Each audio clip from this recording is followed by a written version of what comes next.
Hi friends, this is Akram. Welcome to Automation X. Today here we are going to discuss about time intelligence in Power BI for a business. Let us know your business. We will deep dive into your data and we will find a way for your business and you will be the leader in the business.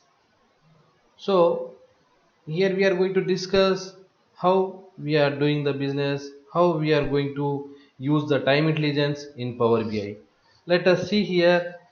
Here we have 2014, 2015 and 2016 years of data. It is like sales data, and here we have months starting from Jan to December.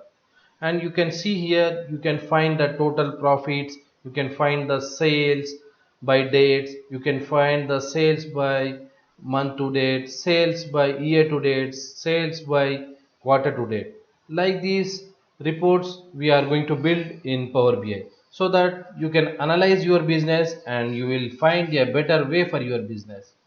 So let us start with the time intelligence. What is time intelligence? Let us see.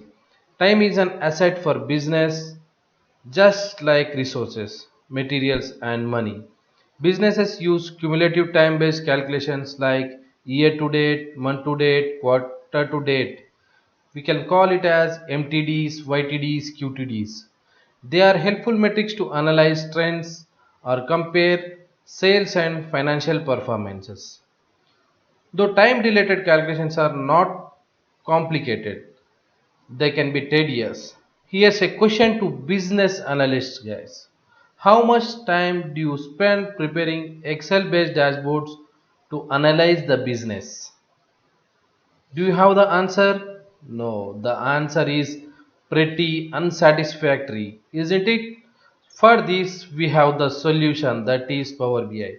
The time intelligence functions in Power BI helps the users perform calculations that can evaluate business performance on the go without storing them explicitly in a separate sheet and refer them back. So, Microsoft Power BI offers formula like calculations called DAX. We call it as data analysis expression that can help the user come up with a new features from the data.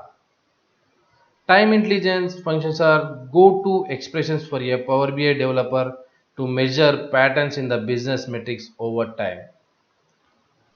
So, for making the time intelligence functions, in order to do that, in order to use any time intelligence calculation, you need a well-formed date table, friends. The date table must satisfy the following requirements. Like what they need is in the date table is all the dates need to be present for the years required. The date table must always start on January 1st and end on December 31st, including all the days in this range.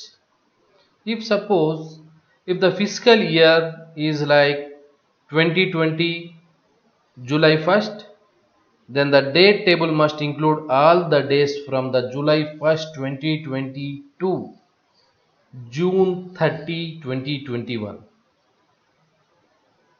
Okay guys, this is all about the time intelligence. In our upcoming sessions we are going to deep dive into the time intelligence DAX calculations. Over there we are going to see the how to perform the calculation for a business. Thank you guys. Thank you.